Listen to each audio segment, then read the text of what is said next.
साल था 1947। भारत को अभी अभी आजादी मिली थी और इस वक्त पाकिस्तान ने जम्मू और कश्मीर के एक हिस्से पर कब्जा कर लिया, पीओके पर। क्वेश्चन अब ये है कि क्या कभी भारत इस हिस्से को वापस ले पाएगा, और अगर हाँ तो कैसे? जानने के लिए वीडियो को लाइक और चैनल को सब्सक्राइब जरूर से कर दो। अब तो आप ये देख रहे हैं कि पीओके में क्या हो रहा है। मैंने एक बार कहा था, मुझे लगता है कि बहुत ज्यादा हमको कुछ करने की जरूरत नहीं पड़ेगी।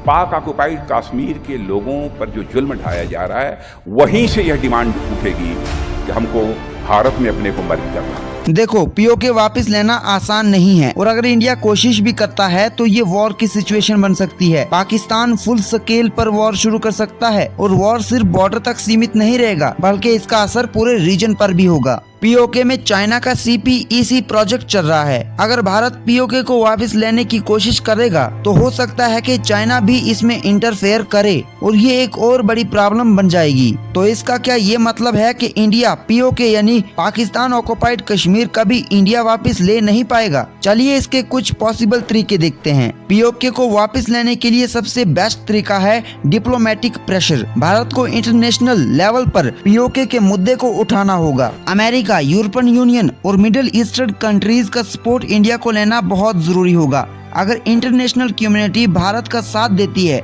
तो इससे पाकिस्तान पर प्रेशर बनेगा। दूसरा तरीका यह है कि पाकिस्तान की इकोनॉमी पहले ही वीक है, भारत इन पॉइंट्स पर फोकस कर सकता है। पर कैसे, चलिए जानते हैं। सैंक्शंस एक तरीका होता है जिसमें कंट्रीज दूसरे देश के ट्रेड्स, फाइनेंस और ट्रेवल में रिस्ट्रिक्शन लगा देती हैं। अगर पाकिस्तान के बैंक्स को इंटरनेशनल फाइनेंस सिस्टम से बाहर कर दिया जाए तो पाकिस्तान के लिए बिजनेस करना और पैसे ट्रांसफर करना मुश्किल हो जाएगा। भारत अपनी अलायंस जैसे USA, यूरोपियन यूनियन और वर्ल्ड बैंक को कन्विंस कर दे कि वो पाकिस्तान पर इकोनॉमिक सैंक्शन लगा दे, और अगर पाकिस्तान को ग्लोबल फाइनेंशियल हेल्प नहीं मिलेगी या अगर वो इंटरनेशनल ट्रेड में पार्टिसिपेट नहीं कर पाएगा तो पाकिस्तान की इकोनॉमी बहुत वीक हो सकती है। और अगर डिप्लोमेटिक और इकोनॉमिक प्रेशर से काम नहीं बना तो भारत के पास एक ऑप्शन है, मिलिट्री एक्शन लेना। ये स्टेप बहुत केयरफुली प्लान करना होगा। पीओके के स्ट्रेटेजिक लोकेशन पर टारगेट स्ट्राइक्स की जा सकती है, जैसे पाकिस्तान की आर्मी कैंप्स और टेरर हब्स पर।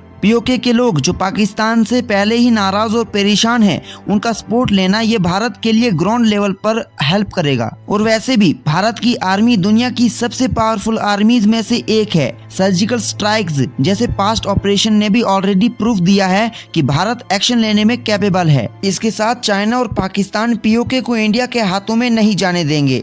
पर इसमें चाइना कहां से आ गया? देखो, CPEC यानी China Pakistan economic corridor. CPEC के थ्रू चाइना को पाकिस्तान से रॉ मटेरियल और बहुत सी अच्छी चीजें एक्सपोर्ट करने का एक नया रास्ता मिला है। CPEC एक मेगा प्रोजेक्ट है। इसमें चाइना से गावदर पोर्ट पाकिस्तान तक हाईवेज, रेलवेज, पाइपलाइंस और एनर्जी प्रोजेक्ट बनाए जाएंगे, जिससे दोनों देशों के लिए इकोनॉमिक और इंफ्रास्ट्रक्चर की ग्रोथ होगी। और चाइना ने इस प्रोजेक्ट में बहुत इन्वेस्टमेंट किया है। अगर इंडिया पीओके को वापस ले लेता है तो ये चाइना और पाकिस्तान के स्ट्रेटेजिक गोल्स को फेल कर देगा। इसलिए पाकिस्तान अपनी टेरिटोरियल इंटीग्रिटी को प्रोटेक्ट करने के लिए इंडिया के अगेंस्ट मिलिट्री एक्शन भी कर सकता है। बाकी पीओके को वापस लेने के लिए इंडिया के लिए मुश्किल काम है, लेकिन ये उतना इम्पॉसिबल भी नहीं है। ये एक लॉन्ग टर्म प्रोसेस होगा जिसमें डिप्लोमेटिक, मिलिट्री और स्ट्रेटेजिक एफर्ट की जरूरत पड़ेगी। अगर इंडिया अपनी टेरिटरी को रिस्टोर करना चाहता है तो ग्लोबल सपोर्ट और स्ट्रॉन्ग डिफेंस को साथ लेकर ही ये पॉसिबल है। बाकी क्या इंडिया कभी पीओके को वापस ले पाएगा?